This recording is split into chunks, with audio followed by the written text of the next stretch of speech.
TravelWise with Phil Blizzard. News, views and interviews. Well, for this edition of the TravelWise podcast, we're zooming across. We are using Zoom to get across to Koh Samui in Thailand. And they've just opened up a little while ago to international visitors, sort of following in from what Phuket did earlier on. So I'm going to be talking now with Bruce Ryder, who's the general manager of the Kamalaya. Is that correct? Koh Samui. Kamalaya.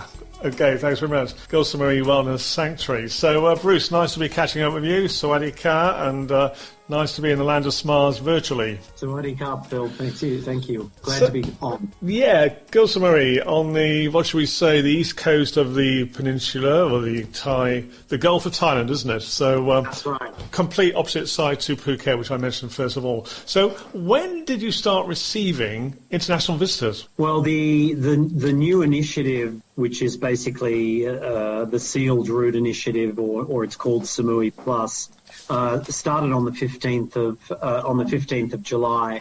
So it's been going for a few weeks now. Yep. And it followed on, as you mentioned, from the Phuket Sandbox, which started at the beginning of July. So we started a couple of weeks later, which has worked really well because it's been we've been able to look and learn from some of the things that have happened in Phuket, but also benefit in some ways from Phuket's opening, because you can now travel from Phuket to Samui after you've finished your initial stay on Phuket.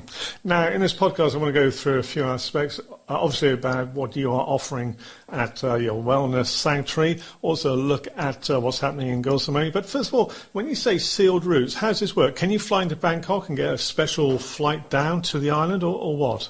That's right. Yeah, basically you can fly internationally into Bangkok, and then there is a specially designed transit area that is obviously COVID friendly, COVID protected, and that transit allows you to link in with 3 daily flights with Bangkok Airways from Suvarnabhumi Airport in Bangkok directly into Samui. So there are 3 flights, and those flights are only available for those international guests, and international guests must be fully vaccinated to access their certificate of entry into Thailand. So that's the first big thing, that Thailand is working with fully vaccinated travellers coming into the kingdom. A good initiative. And you brought a smile to my face and fond memories of me flying on Bangkok Airways down to Koh Samui, and the landing was amazing, just sort of palm trees on either side. And on that occasion, it was quite a long time ago, the terminal was a small shed, effectively.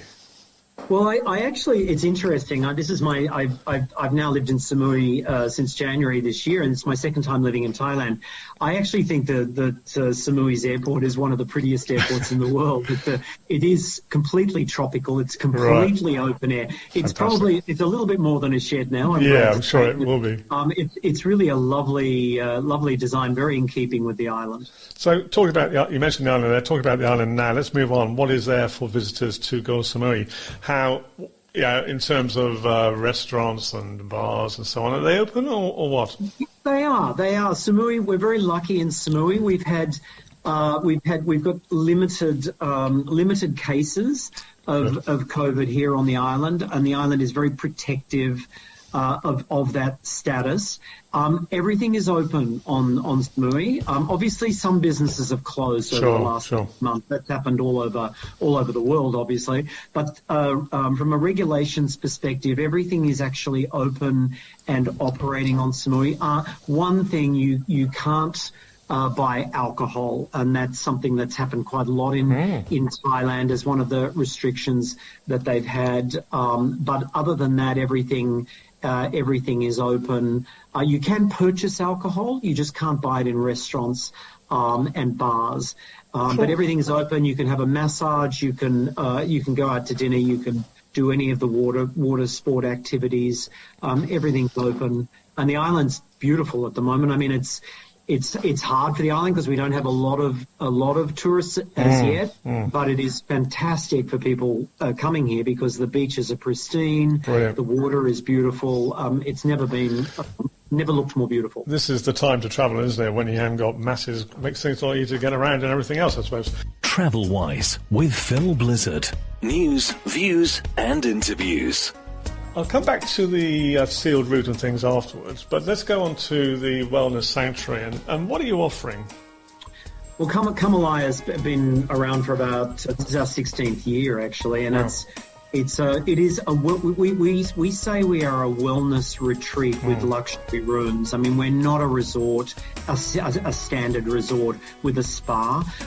We are a wellness retreat with over 100 treatments that have been available the entire time that the COVID situation's been in place. We have 17 programs that you can do. Most of our guests choose to do programs around detoxing or rebalancing emotional issues, stress reduction, sleep deprivation issues. Wow. We cover all of those areas with our programs and our treatments, and people stay usually for 7 nights plus and just relax in the environment. I would imagine you do need that sort of length of stay in order to take benefit of the treatments and what's being offered. I remember going many years ago to Chiva Som in Hua Hin, and stayed there for I think it was about 5 nights.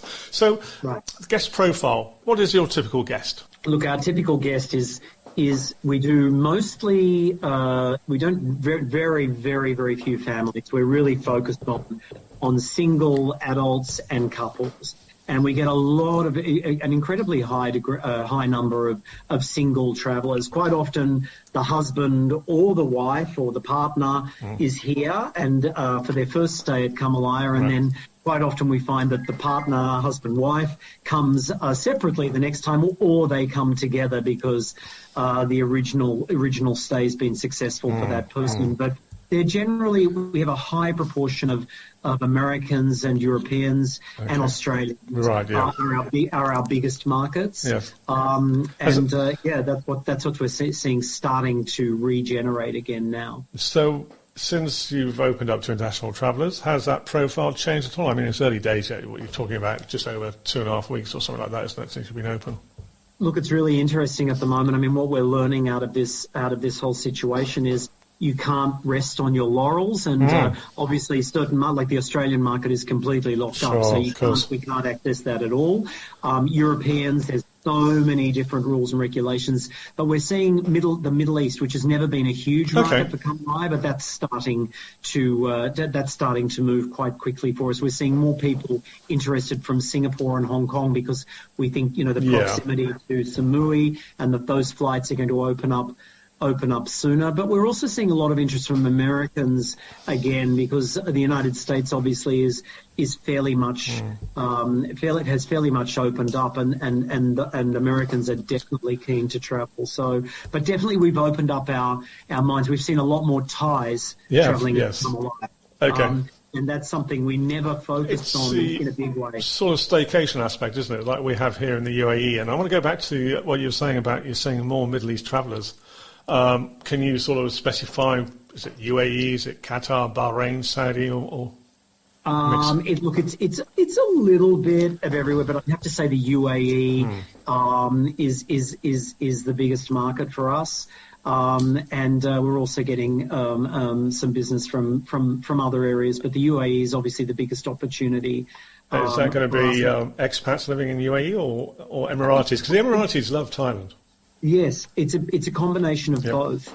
It's a combination of both, but I would say proportionately, it's expats followed by Emiratis. Okay. I don't know if you've got a window by you at the moment. Can you give us a little description of what one could see if I could sort of look out through that window? I'm close to the entrance of Kamalaya, so I'm looking out at some beautiful Himalayan prayer flags, which is Kamalaya is designed around not so much Thailand, but around the Himalayas, India and Nepal. The weather is good. It's a breezy day today. It's probably about 32 degrees Celsius. Perfect. So look, it couldn't be nicer. Yeah, it's compared with what we got at the moment, which is like 38, 40, 42, and high humidity. So great. I mean, it sounds absolutely wonderful, especially the description you just gave us. And if people are coming, down, travelling internationally, they want to spend, say, 7 days or more with you, and they fancy travelling on somewhere else afterwards, are they able to?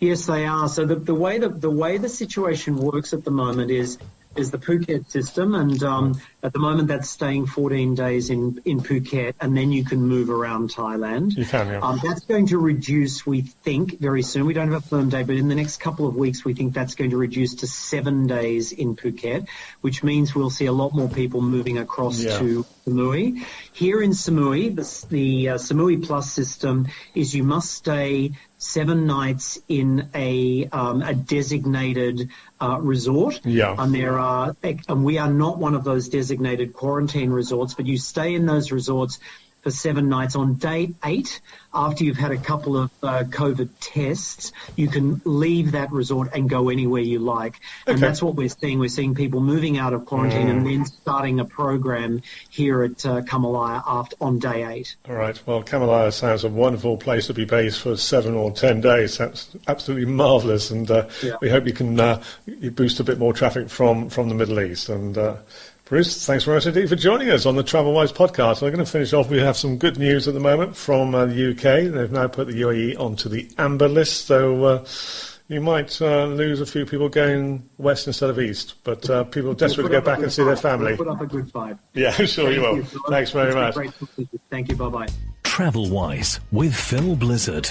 News, views and interviews. And if you would like to have a podcast production for your organisation, do get in touch with me. Drop me an email, philblizzardmedia@gmail.com. A Phil Blizzard radio production.